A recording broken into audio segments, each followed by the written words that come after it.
Another new blog. और आज का ब्लॉग बहुत ही ज़्यादा इंटरेस्टिंग होने वाला है, क्योंकि आज के ब्लॉग में मैं आपको बताने वाली हूँ कॉफ़ी हिस्ट्री के बारे में। मैंने बहुत जगह पे सर्च किया, यूट्यूब पे सर्च किया, गूगल पे सर्च किया और काफ़ी जगहों पे सर्च किया, बट मुझे वो नहीं मिल पाया जो मैं नॉर्मली बच्चे को बताती या नॉर्मली कॉफ़ी इंडस्ट्री में उस हिस्ट्री के बारे में बताया जाता है।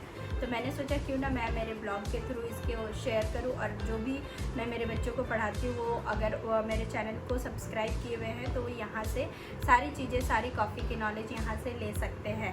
तो अगर आप चैनल में नए हैं तो चैनल को प्लीज़ सब्सक्राइब कीजिएगा और वीडियो को ज़्यादा से ज़्यादा शेयर करिएगा और कॉफ़ी नॉलेज को ज़्यादा से ज़्यादा शेयर कीजिएगा। तो चलिए स्टार्ट करते हैं। कॉफ़ी की खोज 1st to 5th सेंचुरी के बीच इथोपिया में हुई थी। इथोपिया को हम लोग कॉफ़ी का मदरलैंड भी कहते हैं। इथोपिया में एक गॉड हेडर रहता था जिसका नाम था खाल्दी। खाल्दी क्या करता था कि रोज़ अपनी बकरियों को लेकर जंगल में जाया करता था उनको चराने के लिए। एक दिन क्या होता है कि उसकी बकरियां चर रही होती है, तो खाल्दी सोचता है कि मेरी बकरियां चर रही है, तब तक मैं थोड़ा आराम कर लेता हूँ। जैसे ही वो आराम करने जाता है तब तक उसकी आँख लग जाती। जब वो सो के उठता है तो देखता है उसकी बकरियां तो आसपास है ही नहीं। ये देखने के बाद वो थोड़ी देर के लिए डर जाता है और बहुत घबरा भी जाता है, और फिर वो अपनी बकरियों को ढूंढते ढूंढते जंगल में काफ़ी दूर तक चला जाता है।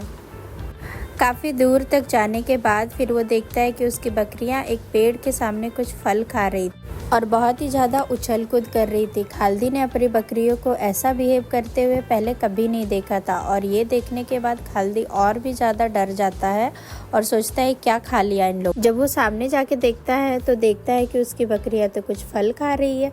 तो खाल्दी सोचता है क्यों ना मैं भी थोड़ा इसे ट्राई करूँ। जब खाल्दी उसको चखता है और उसको ट्राई करता है तो उसको बहुत ही अच्छा वो फल लगता है। खाने के बाद थोड़ी देर के बाद उसको भी ना बहुत ज़्यादा एनर्जेटिक फील होता है। ये सोच के खाल्दी सोचता है कि अच्छा मेरे बकरियों ने ये खाया, इसकी वजह से ऐसा बिहेव कर रहे हैं। अब खाल्दी क्या करता है, अपना इसका रोज का रूटीन बना लेता है। वो रोज जंगल में जाता है, फल तोड़ता है और रोज अपने साथ वो फल लेके अपने घर पे आता है और रोज उसको खाता है। एक दिन क्या होता है, जब वो जंगल से वापस अपने घर की तरफ आता है तो उसको रास्ते में एक मॉन्क तो वो मॉन्क साधु उससे पूछता है कि भाई साहब आपके पास कुछ खाने के लिए है तो दे दो मुझे। तो खाल्दी क्या करता है, अपने झोले से कुछ फल निकालता है और वो उस साधु को दे देता है। वो साधु वो फल को लेके अपने साथ चला जाता है, और घर जाने के बाद बहुत सारे साधु लोग शाम के टाइम पे आग के सामने बैठे हुए रहते हैं। तभी वो मॉन्क को याद आता है कि अरे उसने तो मुझे कुछ फल दिए थे खाने के लिए, चलो उसको खाते हैं। और वो उसको खाने लगता है। फल खाने के बाद उसका जो सीड रहता है, जो दाना रहता है, उसको वो बाय मिस्टेकली आग में फेंक देता है। जैसे ही वो उसको आग में फेंकता है तो वो आग में रोस्ट हो जाता है। जब वो रोस्ट होता है तो उसकी अरोमा चारों ओर फैलने लगती है। तो लोग सोचते हैं कि अचानक से ये स्मेल कहाँ से आने लगा है।